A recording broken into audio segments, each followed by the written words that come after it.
I am back, and the Commonwealth of Puerto Rico was in the news this week. For those of you that do not know, the island nation has been some serious debt they could not pay back. When I was doing the research on this a few months ago, I really saw how bad it was. Since my Spanish is awful, I found a video from Laura Flanders' show, and in the video, journalist Ed Morales and activist Charles Kahn speak about what happened. Welcome both. Ed, let's start with you. We do hear some pretty scary headlines, but we don't, I think most of us have much of a picture of what is really going on in Puerto Rico. Can you paint a bit of a scene for us? Sure. I mean, the number that's being bandied about is about $73 billion in debt that Puerto Rico owes.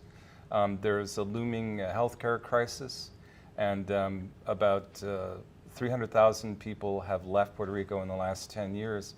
There's projections that there may be 600,000 in this decade between 2010 and 2020.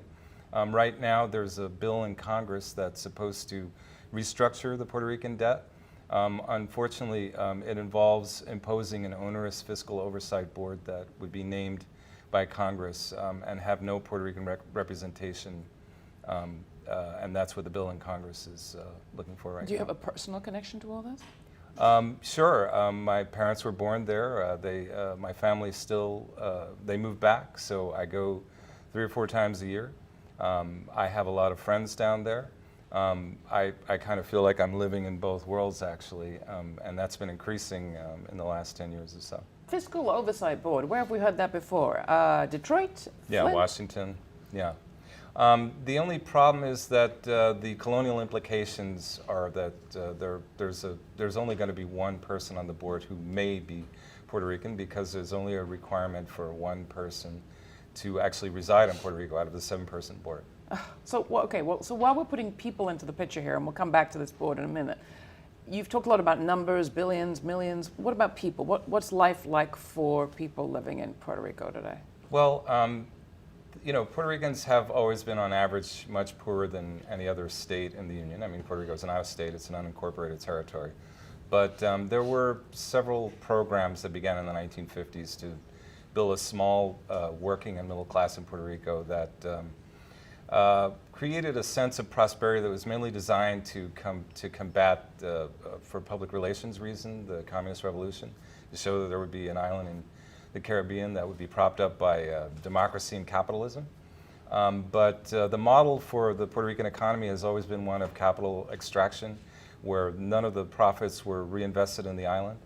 And so in 2006, this provision that gave corporations these huge tax breaks to set up businesses in Puerto Rico was discontinued. Actually, it was discontinued in 1996. It was a 10-year phase-out. And by 2006, Puerto Rico went into recession. Now, through all this time, the government continued to borrow just to cover expenses, and so that's how they accumulated. And is that where the hedge funds came in, Charles? It is, right? I think a special type of hedge fund, a vulture hedge fund, right, is what they're called by their peers, because that's what even your friends call right, you. You know, right?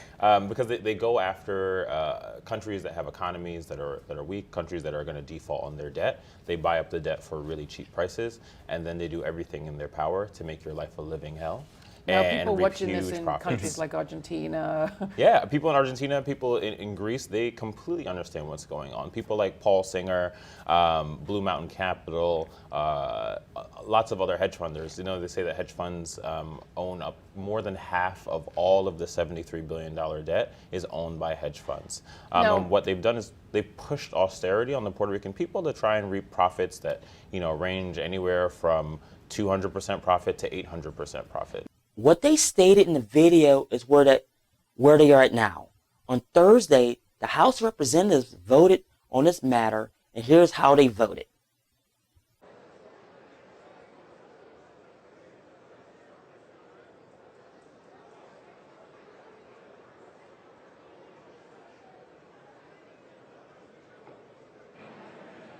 On this vote, the yeas are 297, the nays are 127. The bill is passed. Without objection, the motion to reconsider is laid upon the table. In my opinion, this will be not enough. As you can see, it had bipartisan support, and the Senate will take a vote for a July 1st deadline, but I just don't think it'd be enough. I understand that everyone wants their money back, but there's no easy way to do it unless you go the route of the TARP bill. And I just do not see that happening. Maybe I'm wrong on that one. No, I am no expert on this issue. It just seems to me as too easy of a fix. You cannot annex them, and they already voted down becoming a state. I hate to say it, but an independent country might be a solution. A global loan, debt forgiveness, and stick it to the bondholders. I'm just throwing ideas out there, and trust me, this could be one of those silent issues this